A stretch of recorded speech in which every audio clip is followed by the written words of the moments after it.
Nazaret di Galilea kepada seorang perawan yang bertunangan dengan seorang bernama Yusuf dari keluarga Daud. Nama perawan itu Maria. Ketika datang kepada Maria, malaikat berkata, "Salam hai engkau yang dikaruniai, Tuhan menyertai engkau." Maria terkejut mendengar perkataan itu, lalu bertanya di dalam hati, apa maksud salam itu? Kata malaikat itu kepadanya, "Jangan takut, hai Maria, sebab engkau beroleh anugerah di hadapan Allah. Sesungguhnya engkau akan mengandung dan melahirkan seorang anak laki-laki, dan engkau harus menamai dia Yesus. Dia akan menjadi besar dan akan disebut Anak Allah yang Maha Tinggi. Tuhan akan memberikan kepadanya tahta Daud bapa leluhurnya, dan ia akan memerintah atas keturunan Yakub sampai selama-lamanya, dan kerajaannya tidak akan berkesudahan." Kata Maria kepada malaikat itu, "Bagaimana mungkin hal itu terjadi? Karena aku belum pernah berhubungan dengan laki-laki." Jawab malaikat itu kepadanya, "Roh Kudus akan turun atasmu, dan kuasa Allah yang Maha Tinggi akan menaungi engkau. Anak yang dilahirkan itu kudus dan akan disebut Anak Allah. Lihat, Elizabeth sangatmu itu, ia pun sedang mengandung seorang anak laki-laki pada hari tuanya, dan inilah bulan yang ke-6 bagi dia, yang disebut madu itu. Sebab bagi Allah tidak ada yang mustahil." Kata Maria, "Aku ini hamba Tuhan, jadilah padaku menurut perkataanmu itu." Lalu malaikat itu meninggalkan dia. Demikian firman Tuhan. Hendaklah firman Tuhan diam dengan segala kekayaannya, dan ucaplah syukur kepada Allah. Maranatha.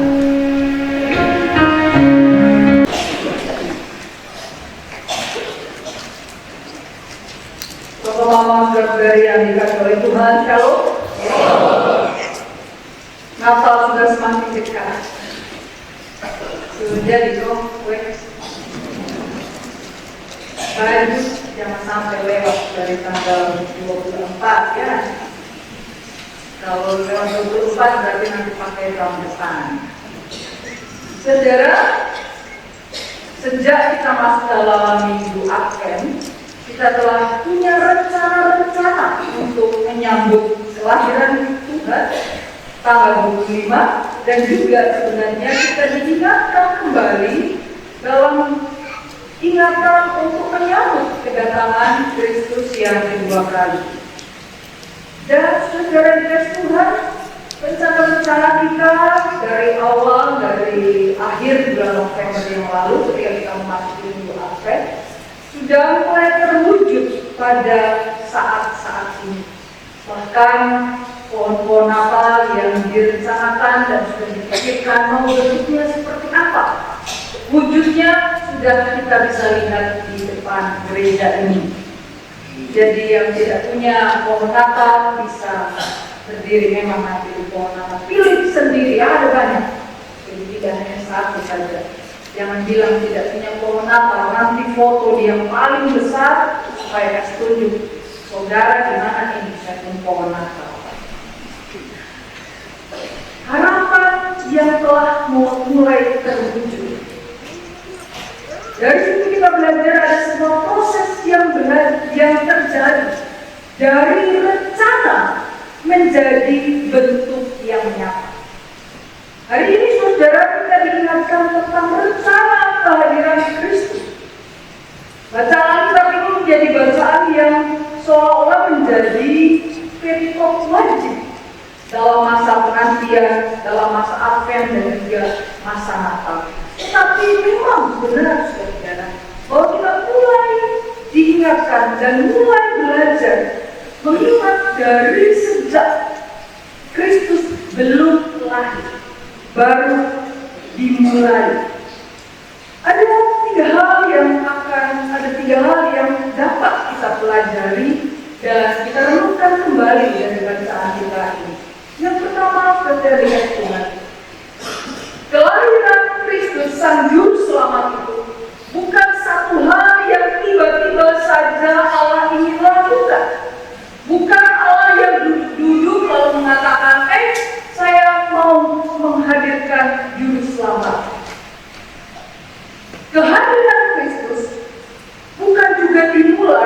dari peristiwa mereka menemui Maria, tetapi sebenarnya juga sudah dinubuatkan oleh Nabi Yesaya ketika di dalam Yesaya pasal yang ke-7 dia mengatakan, sesungguhnya perempuan muda itu mengandung dan akan melahirkan seorang anak laki-laki serta menamainya Immanuel.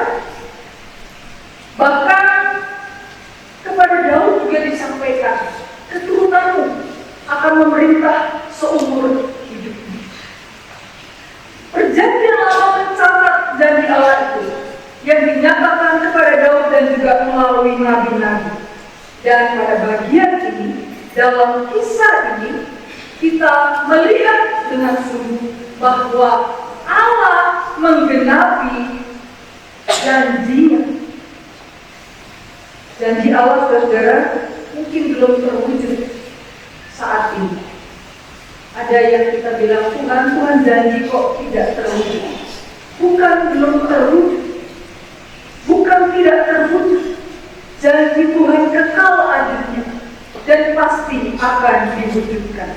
Dan dalam kisah ini Allah menggenapinya, dan Allah sendiri yang bertindak, Allah yang berinisiatif, Allah yang tidak lagi mengutus nabi-nabinya, tetapi Allah yang menyuruh malaikatnya untuk langsung datang dan menemui Maria dan langsung juga menyampaikan kehendaknya.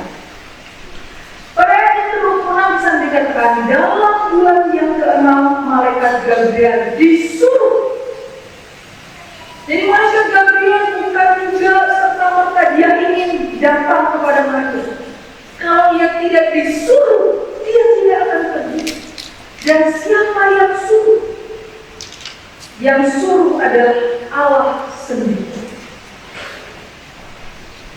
Saudara yang dikasih oleh Tuhan, kalau pimpinan seperti presiden, gubernur, wali kota, atau komandan, atau kepala kita sampai turun tangan langsung sendiri, itu artinya yang dikerjakan bukan main-main, bukan sembarang.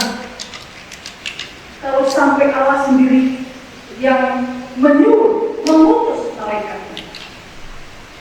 Jadi yang terjadi dalam peristiwa kehadiran Kristus di dunia ini, Allah tidak main-main dengan hal ini. Ketika Allah berinisiatif untuk menyelamatkan manusia, menunjukkan bahwa Allah tidak main-main dengan keadaan manusia.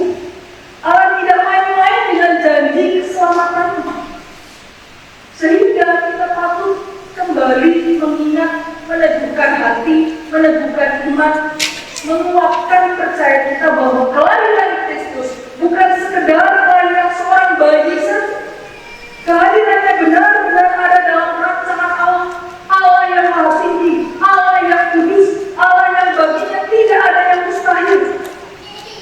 Dan saudara dikasih Tuhan, adakah Allah yang lebih daripada itu?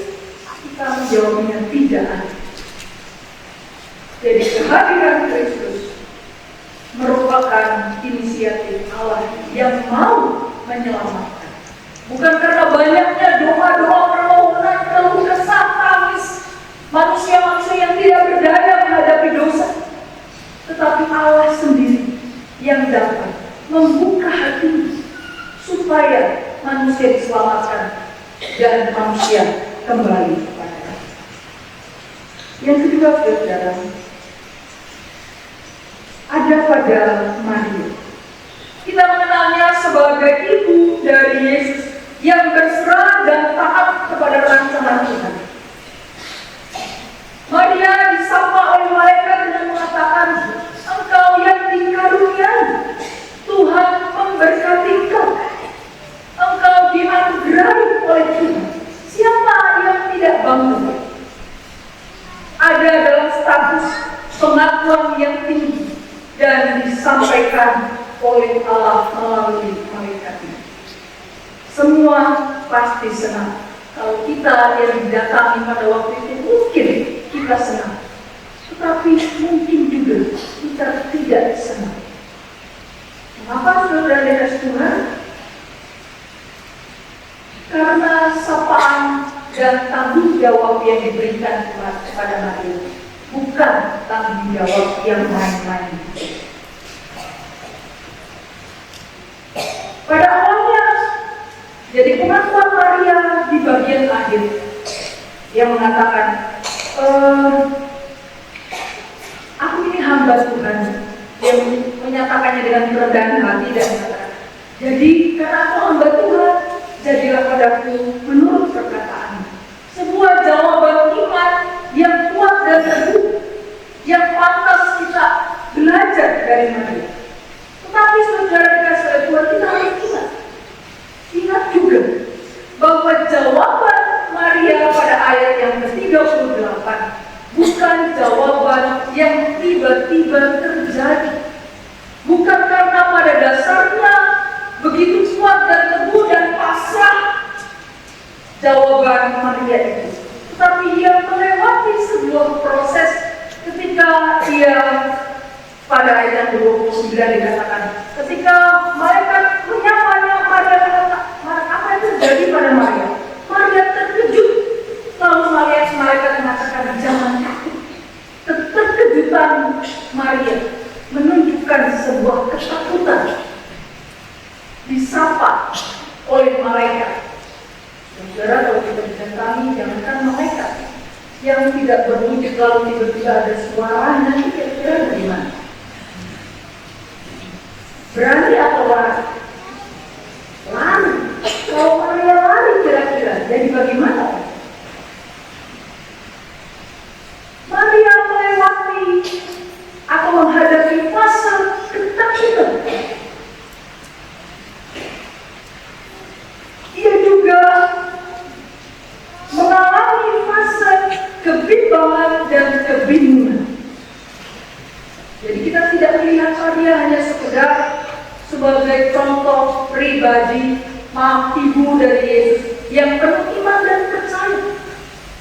Tidak ada yang bisa dibandingkan dengan iman Maria yang begitu kuat, bahkan begitu besar karena dia dipercaya menjadi orang yang melahirkan Yesus. Tetapi ada sebuah proses yang harus dia jalani. Bahwa dimulai dengan rasa takut ketika ditemui malaikat. Dia ada dalam ketimbangan. Yang pertama karena dia dianugerahi, dia bisa mengatakan dia senang karena dianugerahi oleh Allah sendiri, diberkati oleh Allah sendiri. Itu sesuatu yang luar biasa. Tetapi sekaligus dia berhadapan dengan berita bahwa ia akan melahirkan seorang anak laki-laki.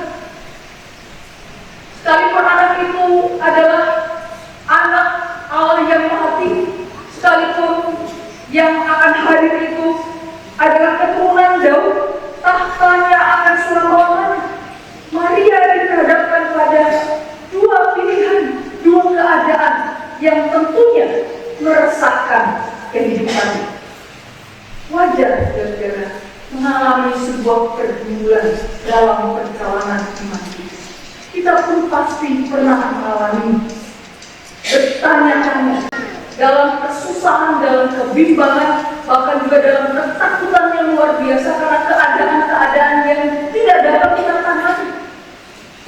Orang tua yang penuh dengan ketakutan menghadapi anak-anak yang memberontak, menghadapi anak-anak yang tidak lagi mau mendengar apa yang dikatakan oleh orang tua. Ketakutan anak-anak untuk masa depan mereka yang rasanya semakin hari semakin sulit keadaan, mengalami ketakutan untuk keadaan-keadaan lain yang tidak dapat kita tangani saat ini. Kita juga mengalami kebimbangan. Bisa jadi kita bertanya, Tuhan menolong saya atau tidak? Apa yang dapat saya terima? Itulah yang kemudian membuat Maria kemudian tidak hanya sekedar memendam ketakutannya dan kebimbangannya dalam hatinya hanya demi ketaatan kepada Tuhan. Iman yang teguh dan kuat tidak hanya berangkat dari orang-orang yang mengalami ketakutan dan pergumulan, tapi lalu hanya percaya saja kepada Tuhan. Memang kita harus percaya kepada Tuhan, tetapi jangan lewatkan proses yang menguatkan seperti yang dialami oleh Maria. Dalam kebimbangan dan ketakutannya ia bertanya, bagaimana mungkin saya bisa mengandung dan melahirkan sementara saya belum pernah berhubungan dengan laki-laki? Tidak mungkin bagi dirinya, tidak mungkin bagi banyak orang itu. Apa kata orang kalau sampai hal itu terjadi pada saya? Apa kata Yusuf? Juga ada. Mungkin pada waktu itu dia membayangkan dunia langit seperti runtuh baginya untuk ikut apa yang Tuhan kehendaki. Berat untuk mengikut Tuhan. Tetapi sudah dikasih Tuhan. Dari sini kita belajar bagaimana takutan dan kebimbangan kita pertanyakan untuk mencari jawabnya, dan pertanyaan kita itu ditujukan kepada Allah untuk mencari jawab dari Allah, bukan dari diri kita, bukan dari kesanggupan diri kita sendiri, tetapi jawab dari Allah. Dan itu yang dikatakan oleh malaikat, Roh Kudus akan turun atasmu dan kuasa Allah yang mati akan menaungi engkau. Anak yang dilahirkan itu kudus dan akan disebut anak Allah. Saudara dikasih oleh Tuhan, kehadiran Roh Kudus bukan baru terjadi ketika Tuhan Yesus dibaptiskan. Bukan juga baru terjadi ketika Pentakosta terjadi. Sejak awal kehadiran Kristus, Roh Kudus sudah berkarya. Dan mereka juga mengatakan, lihat Elisabeth, ia yang tidak bisa melahirkan, yang mandul, ia bisa mempunyai anak dan sedang mengandung pada waktu itu. Saudara dikasih oleh Tuhan, gambaran ini menunjukkan bahwa bagi Allah tidak ada yang mustahil. Bagi kita manusia ada yang kita pikir mustahil, tapi bagi Allah tidak ada yang mustahil. Saudara dikasih oleh Tuhan, karya Allah melalui Roh Kudus terus menerus terjadi dalam kehidupan Maria dan juga kita sampai saat ini. Oleh karena itu saudara dikasih Tuhan, untuk setiap pertanyaan, pergumulan kehidupan kita, tandalah pada tempat yang benar. Cari jawab pada Allah, bukan pada yang lain. Hal yang ketiga, pada ayat yang ke-28, Maria pada akhirnya mengatakan, aku ini hamba Allah, hamba Tuhan, jadilah padaku menurut perkataanmu. Saudara dikasih Tuhan, pada bagian jawaban Maria bukan lagi karena ketakutan, bukan lagi karena kebimbangan, tetapi dari keteguhan, keyakinan, dan iman yang besar, termasuk di dalamnya keberanian untuk menanggung resiko dari menerima perintah Allah untuk menjadi ibu dari Yesus. Ia berani menghadapi resiko orang ngomong jelek tentang dia, bukan hanya sampai di situ. Ia berani menghadapi perasaannya sendiri pada waktu perjalanan pelayanan Tuhan. Bahkan ia berani ada di hadapan salib Tuhan. Keberaniannya dimulai dari sejak ia menjawab, aku ini hamba Tuhan, jadilah padaku menurut perkataan. Saudara dikasih oleh Tuhan, ketaatan Maria merupakan bagian dari perjalanan keselamatan manusia. Baiklah itu yang meneguhkan dan menguatkan kita. Siapa Allah bagi kehidupan kita? Siapa yang patut memberi jawab atas pertanyaan kita? Kembalilah kepada Kristus yang adalah anak Allah, yang adalah yang kudus, yang hidupnya berkenan kepada Tuhan, yang direncanakan dan dirancangkan oleh Allah sendiri. Mau cari jawab di tempat lain yang mana kalau bukan melalui Dia? Saudara dikasih oleh Tuhan, kita akan memasuki perjamuan kudus. Dialah dalam pengakuan kita. Ketika kita mengambil bagian dalam perjamuan kudus, kita dikuatkan dan diteguhkan untuk terus memiliki pengharapan kepada Kristus. Oleh karena itu, saudara dikasih Tuhan, iman yang bertumbuh dimulai dari bertanya, lalu mencari jawaban dari Allah, dan kemudian mentaati. Amin. Bagi kita semua yang beriman kepada Kristus Yesus yang menjadi juru selamat kita, arahkanlah hatimu kepada Tuhan dan terimalah berkat-Nya. Tuhan memberkati engkau dan melindungi engkau. Tuhan menyinari engkau dengan wajah-Nya dan memberi engkau kasih karunia. Tuhan menghadapkan wajah-Nya kepadamu dan memberi engkau damai sejahtera.